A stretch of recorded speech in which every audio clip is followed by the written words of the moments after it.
It's CommonWell TV 2022 right here from our Orlando studios, where we're introducing you to some of our CommonWell Health Alliance members, as well as some of those directly from CommonWell. And that being said, let's go ahead now and hear from the Director of Product from CommonWell, that is Liz Buckle. And Liz, let's start with this. CommonWell has been using FHIR since its inception, but soon CommonWell will be enabling discrete data exchange across the networks. What does this mean for patients and providers? So you're right. CommonWell has had early FHIR adoption in our APIs that interact with our network, but we are looking to move from a document-centric world into a resource-based world where data is easier to use, request, send, and really handle in a more meaningful way. It means a lot for patients and for providers. So on the provider side, we're starting out aligning with the EHRs and their work that they're doing to comply with 21st century cures. We're requiring US Core R4 as a minimum standard, and we're taking things that we've learned from the past, from our document-centric world, and applying them here in the FHIR project.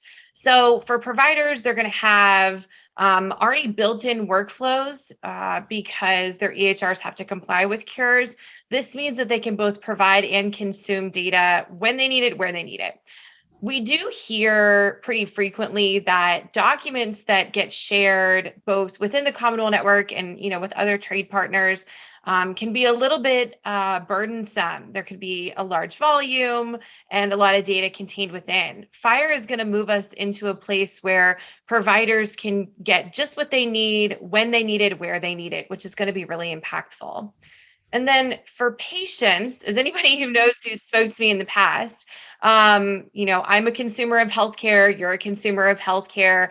And so I feel that we are in a position, because of the master patient index that we have, because of the record locator service that we have, to allow consumers the ability to access their information in a more streamlined way.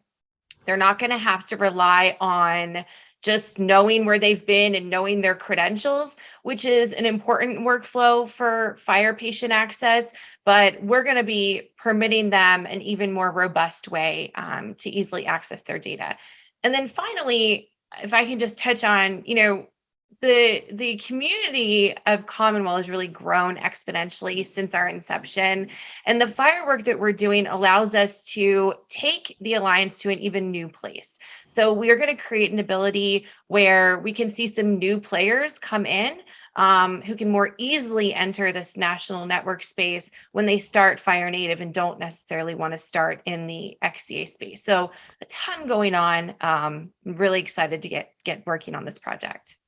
Liz, as you know, data quality is such a key ingredient to the Alliance. So why is data quality so critical, not just to improve data exchange, but also improve equity in healthcare? Data quality has been something that we've talked about within the Alliance since I've been here and has been at the forefront of many discussions recently and continues to be. In the early days, we were really focused on getting all of the pipes up and running, onboarding provider organizations, and getting the data moving. Today, we're taking information that we learned from our past and building in quality requirements into our new use cases like FHIR. I touched on this a little bit in my previous response, but the ability to use the data in a meaningful way within a provider workflow is critical. Otherwise, why are we moving the data around if it's not able to be used by the end user? So admittedly, it's all a balancing act of when to go back to documents to do some quality checks. But I think with the industry moving now to supporting US CDI version 1, subsequent versions that are coming out, we're all moving in the right direction and we're all doing it together, as we do with most things here within this community. With FHIR, we're going to have a built-in quality check and consistency requirements to further our priority of not just opening up the exchange, but ensuring the data is accurate, consistent, and able to be consumed and used in a meaningful way by the end user. When you talk about health equity, to me, I immediately go to the consumer. As a patient, I want to make sure that I get accurate information, and I'm probably going to be, a good keeper of the accuracy and consistency of my own data because I know myself better than anybody else does. And so I think opening up that access and ensuring that through the pipes that we have built, that the data is true and consistent, allows it to be used, which ultimately allows for greater health equity.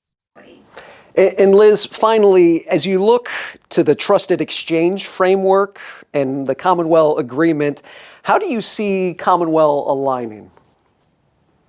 So CommonWell has been consistently, I think, very well aligned with TEFCA since it was first announced in 2017 timeframe. The first draft was published in 2018. As a national network, it's been our goal to be an on-ramp for connecting care providers. We've shown this through becoming a care quality implementer back in 2018, reaching out to other trade partners outside of just our immediate network.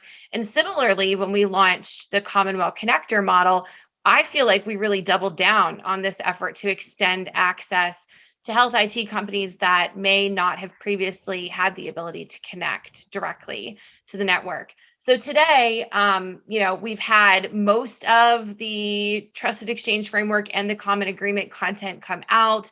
We're currently evaluating that to figure out how we fit into this QHIN puzzle. We're excited to see the remainder of the content be released by the RCE, but what I can say is that nothing has changed for CommonWell. Our commitment to making data available, breaking down those silos remains intact, and our vision for the Alliance community remains the same. She's Liz Buckle. She's the Director of Product for CommonWell. And for more information on how your organization can be a part of CommonWell, we invite you to log on to CommonWellAlliance.org.